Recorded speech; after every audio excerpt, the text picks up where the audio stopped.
Hey guys, welcome back to my channel. Então, gente, vocês gostaram bastante da última aula que eu trouxe com o filme, que foi a Barbie, e agora eu decidi trazer uma aula que na verdade é com uma série, né?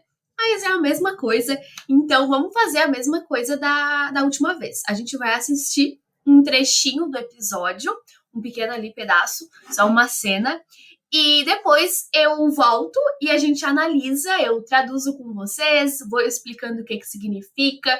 E como sempre, né, a gente vai destrinchando mais, falando mais detalhes sobre as palavras que estão sendo usadas ali na cena para vocês aprenderem mais a fundo. Então, espero que vocês continuem gostando desse estilo de vídeo e bora lá, vamos assistir. Pode ter alguns errinhos na legenda, porque a legenda do YouTube, vocês sabem, né, daí o negócio fica mais complicado, às vezes já erra um negócio bem nada a ver. Deixa eu não sei por que fica desse jeito. Acho que tá. Tá, coloquei legenda. Então, bora lá.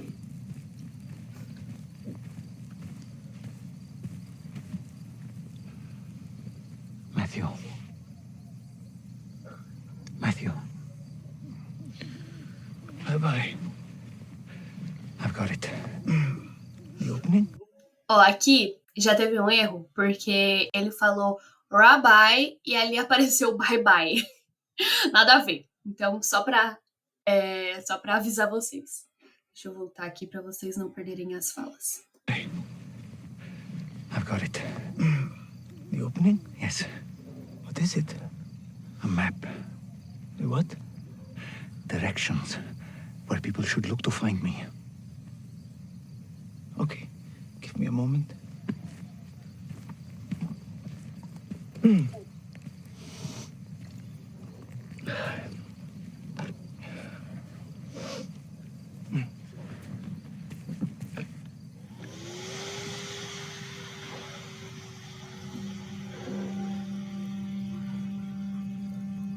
I'm ready.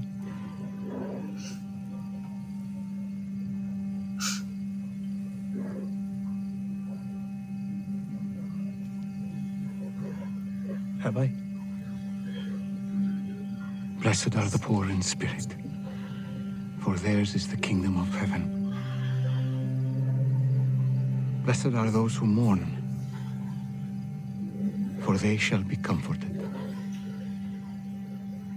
Blessed are the meek, for they shall inherit the earth.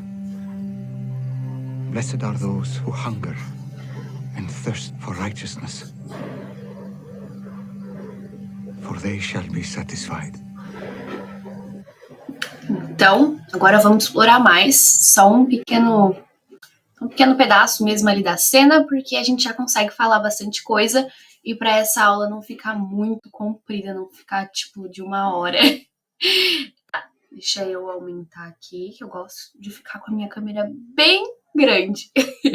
Tá, ali no começo, né, ele fala Matthew, que é Mateus, e aí ele responde Rabbi, que seria rabino ou mestre, acho melhor a gente traduzir por mestre, e ali na legenda do YouTube deu bye bye, né? Nada a ver. Eu não sei se vocês já viram essa série, se vocês viram ali o nome, mas o nome da série é The Chosen, que é Os Escolhidos, que é uma série tá bem famosa agora.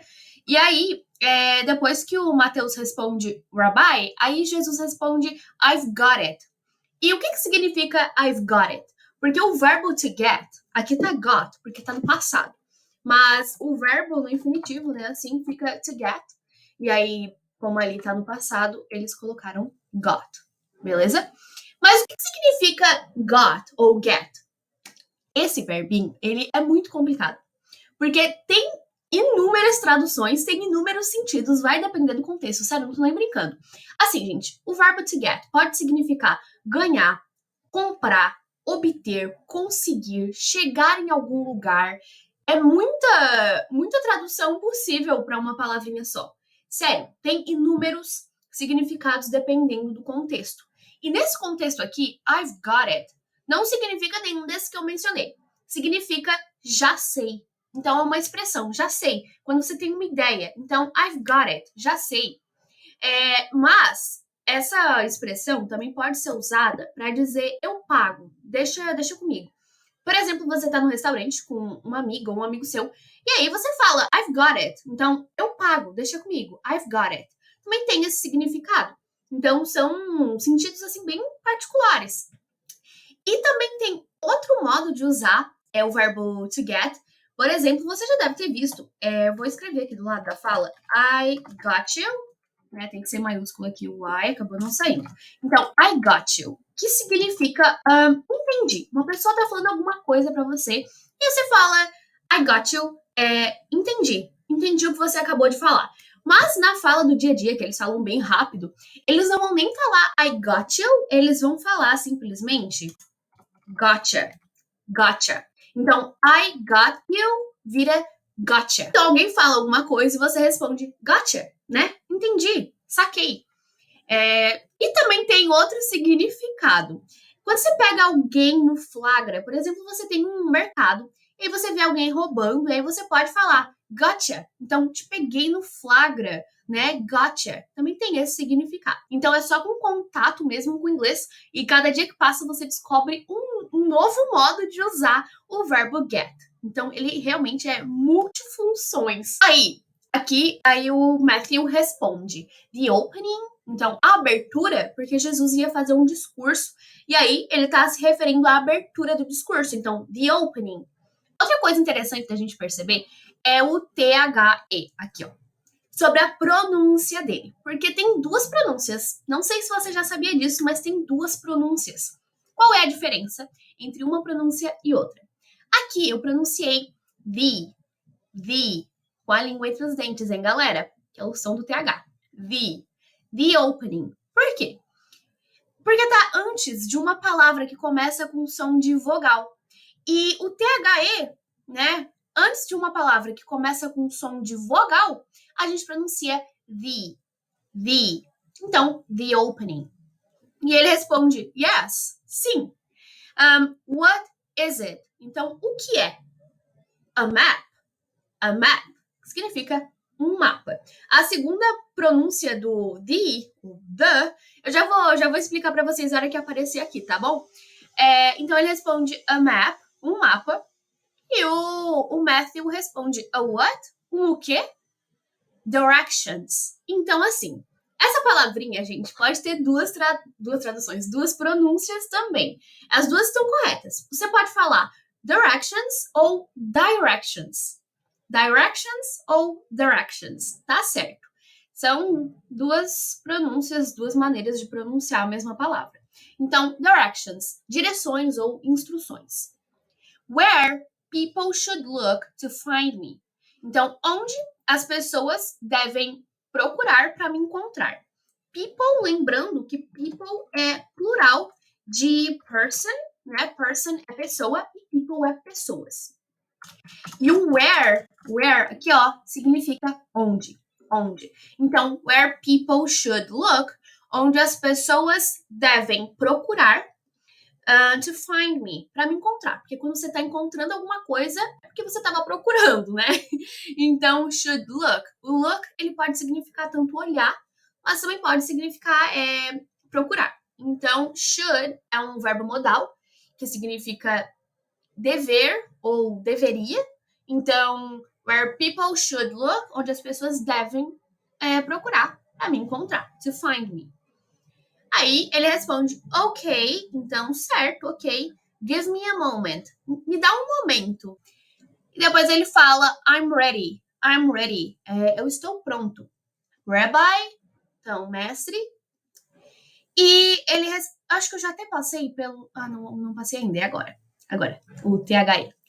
Blessed are the poor in spirit, for theirs is the kingdom of heaven. Então, blessed significa abençoado, mas na Bíblia eles traduzem por bem-aventurado. Beleza, né? Tem essas duas traduções, abençoado ou bem-aventurado. Então, bem-aventurados são os pobres, the poor. Olha só, essa aqui é a segunda maneira de pronunciar o THE, que é quando vem antes de uma palavra que começa com som de consoante. Aí a gente vai pronunciar the. Antes era the, antes de som de vogal, e agora, como o som é de consoante, a gente pronuncia the. The. Então, the poor. Os pobres. In spirit. Em espírito. For theirs, porque deles, is the kingdom of heaven. É o reino dos céus. Então, aqui, ó, também tem outra coisa que eu queria mencionar com vocês, que é o theirs. Que também tem o their, assim, ó, sem esse S no final. E você sabe a diferença entre um e outro? Porque confunde bastante a gente quando usar esse com S e quando usar o outro que não tem S. A diferença, gente, ela é simples, mas pra gente fica complicado. Porque a gente usa a mesma palavra, né? E no inglês a gente tem duas, que significa deles, tá? Their ou theirs significa deles ou delas, porque não vai ter o gênero aqui. Para explicar melhor para vocês a diferença entre um e outro. Vamos de leve, vamos começar pelo começo. Se eu pergunto, whose pen is this? De quem é essa caneta? Tá? O whose, aqui, ó, significa de quem. Então, whose pen is this? De quem é essa caneta? Eu posso responder, it's their pen, então é a caneta deles. Ou eu também posso responder com o mesmo sentido, it's theirs, é deles. O que muda aqui? Se você perceber bem, o their, a gente utilizou aqui com um substantivo do lado. Então, ele está acompanhado, ele não está sozinho. E aqui, o theirs, está sozinho, não tem nenhum substantivo do lado. O theirs substituiu essas duas palavrinhas aqui, ó. O their pen foi substituído só por uma palavrinha. Theirs. Pronto. Então, o significado é o mesmo, só muda mesmo, gente, é a estrutura da frase. Quando usa um e quando usa o outro. Só o que muda é a estrutura da frase, é uma coisa mais gramatical. Então, é mais de prática mesmo. Aqui, então, foca nisso. Você utiliza their quando está acompanhado de um substantivo. O their, ele é dependente de um substantivo. Ele não pode ficar sozinho. E o theirs, ele vai ter que ficar sozinho. Ele não aceita o substantivo do lado dele. Essa é a diferença. Então, se tem um substantivo, você utiliza their. Se está sozinho, se não tem um substantivo do lado, você vai colocar theirs. E também aqui, a diferença é que theirs, ele substitui o their pen. Então, ele substitui também o substantivo. Você não precisa repetir a palavra, né, o objeto ali, que é de posse, porque a caneta é deles. Então, esse deles, né, tá trazendo alguma posse, né, que é a caneta, é deles. E aqui, ele substituiu esse objeto de posse, que é a pen, a caneta. Então, ele faz essa substituição, para você não precisar repetir esse objeto de posse, para você não precisar repetir o que é deles. Você só fala theirs e a pessoa já entende. Porque já foi mencionado, porque vocês estão falando daquilo ali. Mais alguns exemplos para vocês entenderem bem. Ó, this is their dog. Então, esse é o cachorro deles. Tá percebendo como depois do their eu tenho um substantivo? O objeto de posse, aquilo que é deles, é o dog, o cachorro. Mas se eu falo this dog is theirs, esse cachorro é deles, é diferente eu falar this is their dog e this dog is theirs. São dois modos de falar a mesma coisa. E aqui no segundo modo, do lado do their, não tem nenhum substantivo. Ele tá sozinho. Então, a gente não pode colocar there sem o S no final. A gente precisa colocar o S no final, porque ele tá sozinho. Não tem nenhum substantivo do lado dele. Se eu falar their car is white, o carro deles é branco.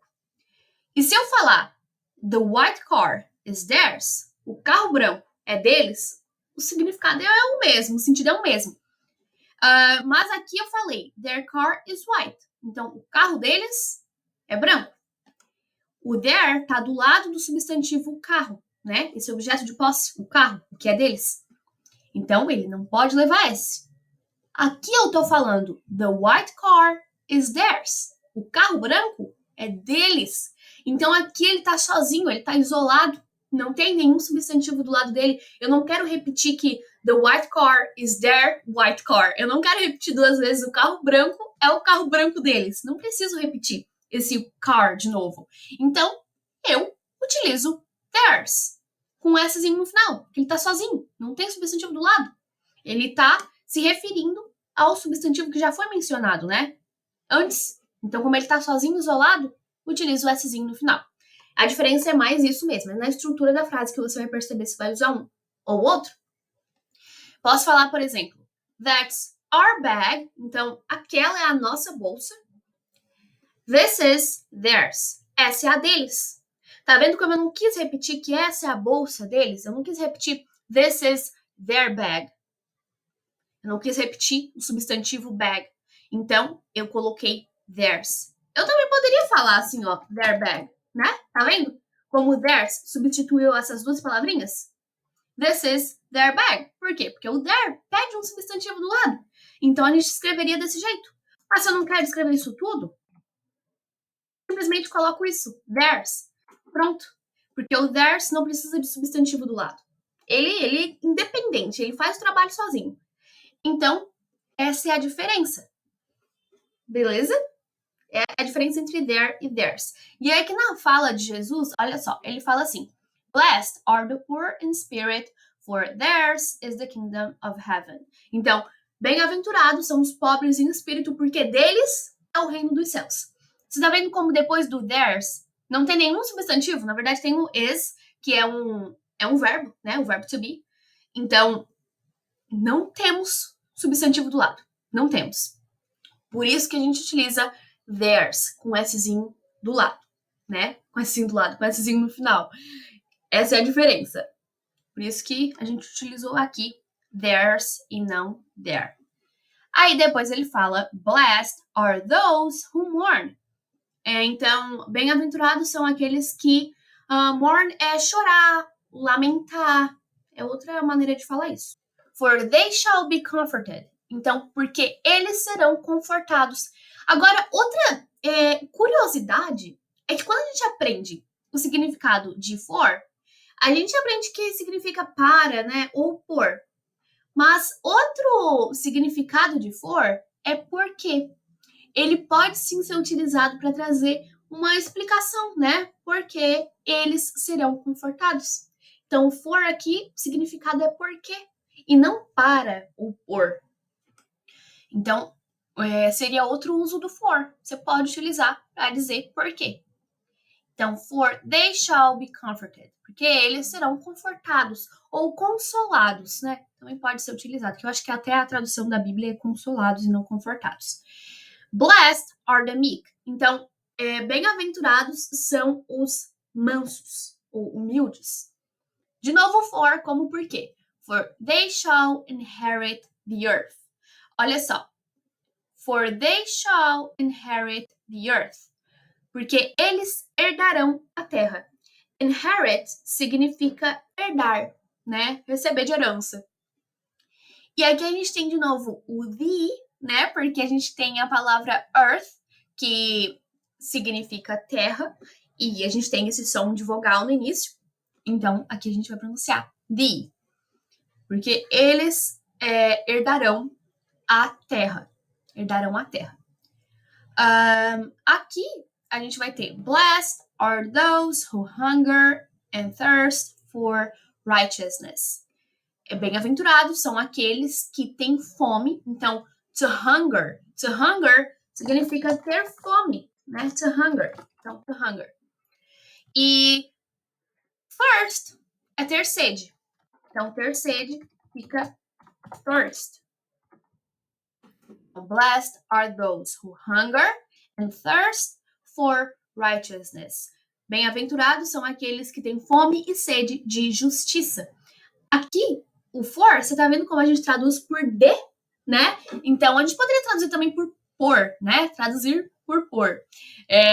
Bem-aventurados são aqueles que têm fome e sede por justiça. Também tem, né, esse significado. A gente poderia utilizar tanto de como por. Só para vocês verem como tem várias traduções possíveis. Não é uma coisa assim fechada. A gente pode traduzir por outras coisas. E aqui, righteousness significa justiça ou retidão. For they shall be satisfied. Porque eles serão satisfeitos. Esse shall aqui, ó, a gente traduz aqui como serão mas também pode significar dever, né? Por exemplo, shall I go? Eu devo ir? Shall I go? Também pode falar desse jeito, né? Shall I go? Então, eu devo ir. Esse shall também pode significar dever. Mas é um verbo que a gente não utiliza tanto assim no inglês contemporâneo, né? Hoje em dia a gente não utiliza tanto. Então, é isso, né? Expliquei tudinho que tinha que ser explicado nessa cena. Bom, espero que vocês tenham gostado. E aí fica de dica para vocês, né? De sugestão de série para vocês assistirem, The Chosen. Tem na Netflix a primeira temporada, porque os atores, né? Eles falam com um sotaque forte e é mais fácil para as pessoas, pra gente, brasileiro, entender, porque tem um sotaque bem forte. Eles falam bem do jeito que é escrito. E aí fica mais fácil de entender. Se você é nível básico, é bem legal, bem interessante de você assistir essa série. Vai ajudar bastante com o inglês. E tem muito vocabulário para aprender, como vocês viram aqui. Não se esqueçam que eu vou deixar aqui embaixo, na descrição, a lista de espera do meu curso de inglês básico. É um curso de inglês para iniciantes, para quem quer viajar, quer aprender o básico de inglês mais rápido, ou então para quem já estudou inglês, mas vai voltar a estudar e aí quer revisar o básico, né, o início, os fundamentos do inglês. Então, vou deixar aqui embaixo na descrição a lista de espera do meu curso, o Ultra English. Não se esqueçam de se inscrever aqui no canal, né, se você ainda não é inscrito, de ativar as notificações, de me seguir também lá no Instagram, que eu vou deixar aqui na tela. E bye bye, see ya!